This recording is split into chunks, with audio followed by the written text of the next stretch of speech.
Hey, add a character for 1 second, but spoilers for the Magnus archives. Um, the end of the video gets really, really loud, so headphone warning. Also, trigger warning, I guess, for mood swings.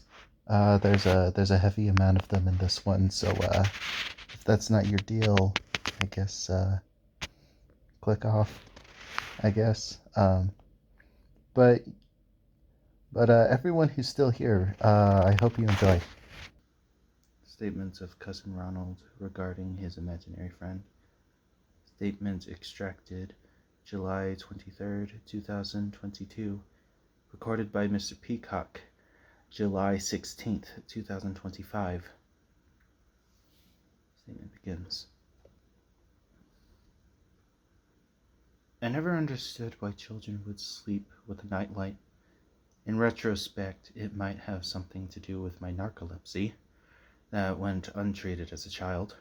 I was too tired to be afraid, and if there was a monster lurking in my closet or under my bed, there were days that I would prefer to have begged him to eat me up without understanding how permanent death is.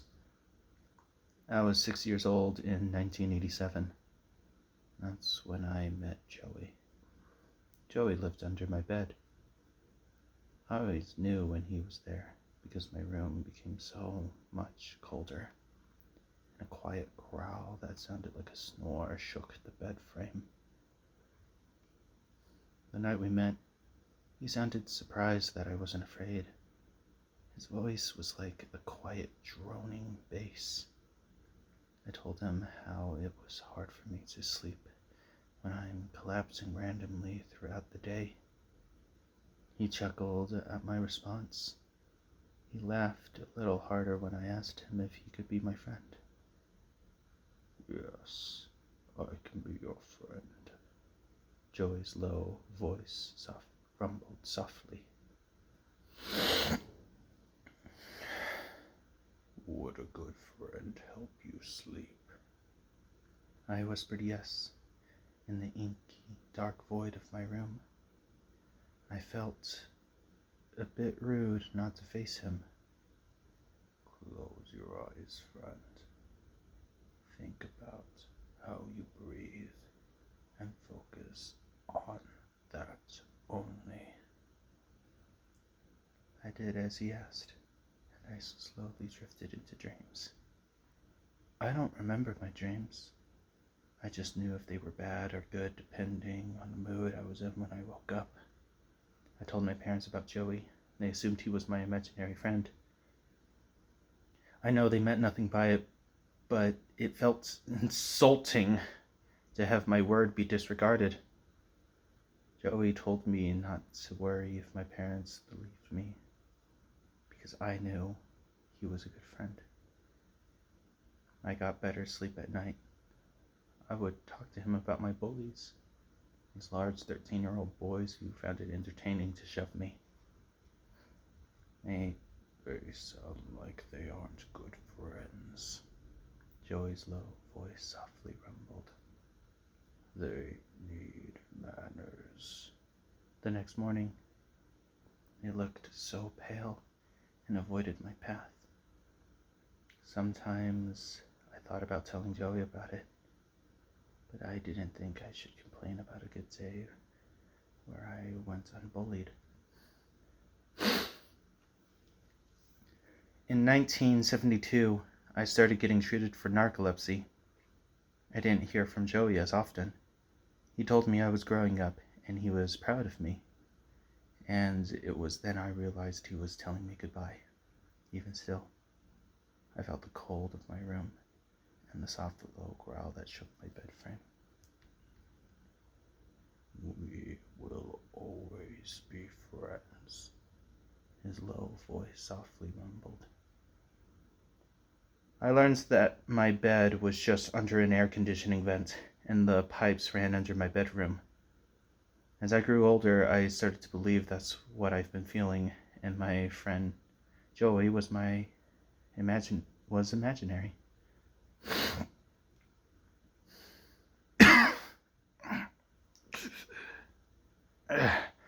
But no matter where I slept, a hotel, when traveling for the debate team, when I bought my first apartment, when I moved in with my wife, I still felt the room grow colder and the bed frame shook from something low and quiet.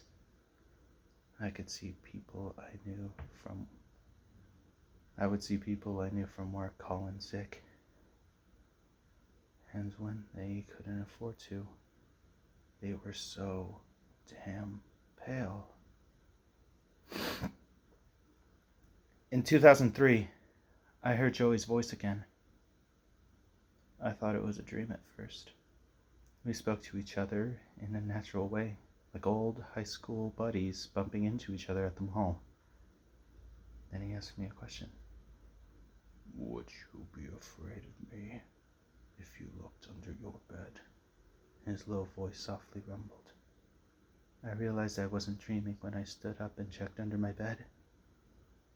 I was always told if I couldn't sleep then I should just lie down under my sheets. No, don't turn on the light. You wouldn't see me. I froze as I thought of how I could see anything in such a dark room. Still, I knelt down and looked under my bed. I saw something covered in crude oil looking back at me, with wide, blank eyes. Joey smiled at me as I took in his features.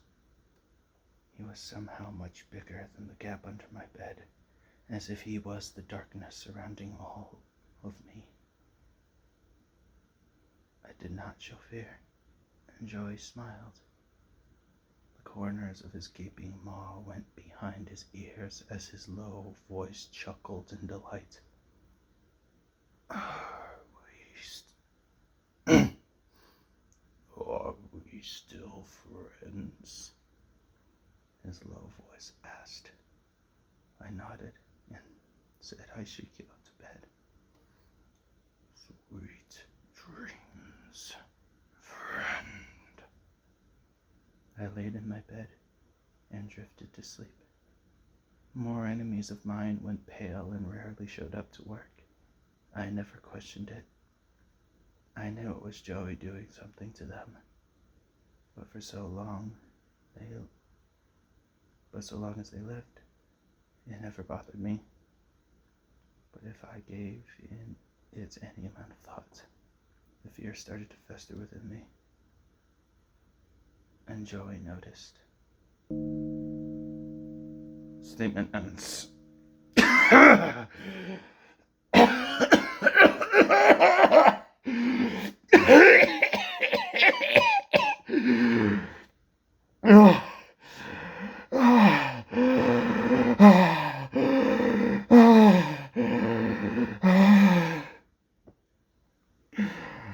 Oh, shit.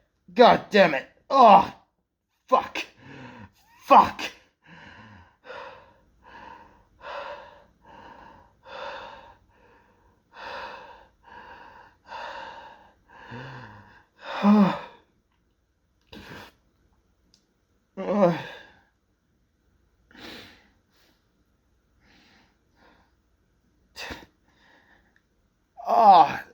This.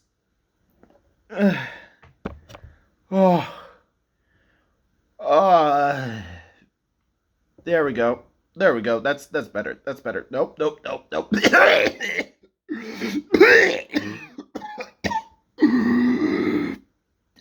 Stay down.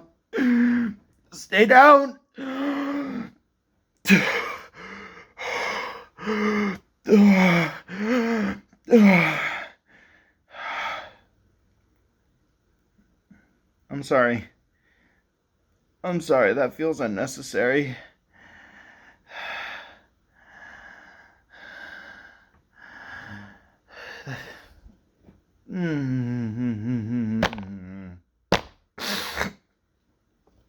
Shit.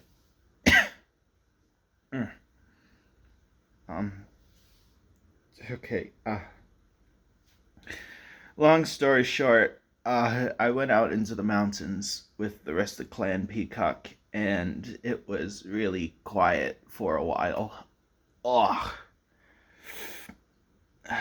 there was plenty of fear around. There was, but all I could gather was the hunt. You know, it was just the beating drum of the hunt and its beating heart.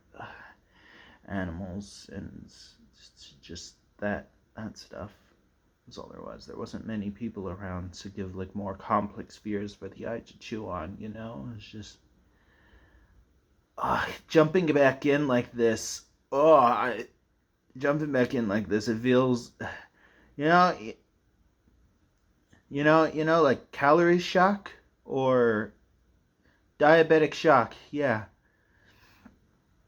When there's like a huge influx of calories to your diet and your body just starts rejecting it violently. That's what this feels like.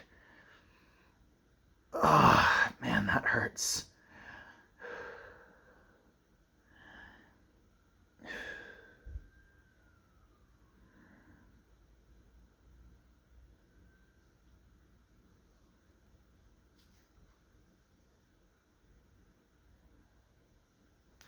Okay.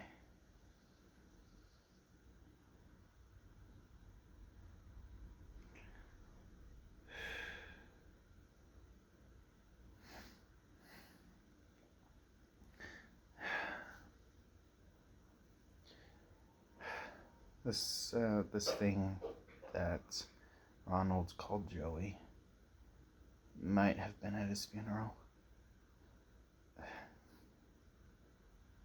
I saw this man clearly not dressed for the occasion, wearing sunglasses indoors and standing in a remote corner. He was covered in grime too, like he should have smelled absolutely awful, yet I was the only one who acknowledged him. You know, just ooh. When I did approach him, he immediately took off and vanished into a nearby crowd. Cousin Ronald, my grandfather's nephew on my dad's side, died due to liver failure 18 days before the funeral.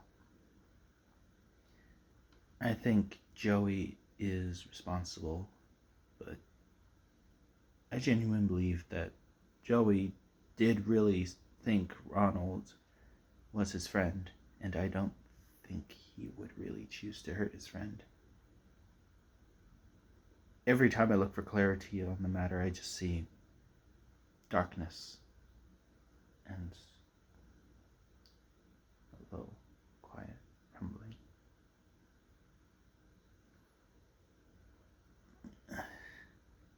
I don't think I've mentioned this. I think I've shown you this, or rather the eye decided to show you this when my camera turned on in the middle of the night, but I've been sleeping with a cloth over my eyes every night. I don't know why, but when my physical eyes are in darkness, it's like I'm allowed to sleep, you know? It doesn't stop the dreams.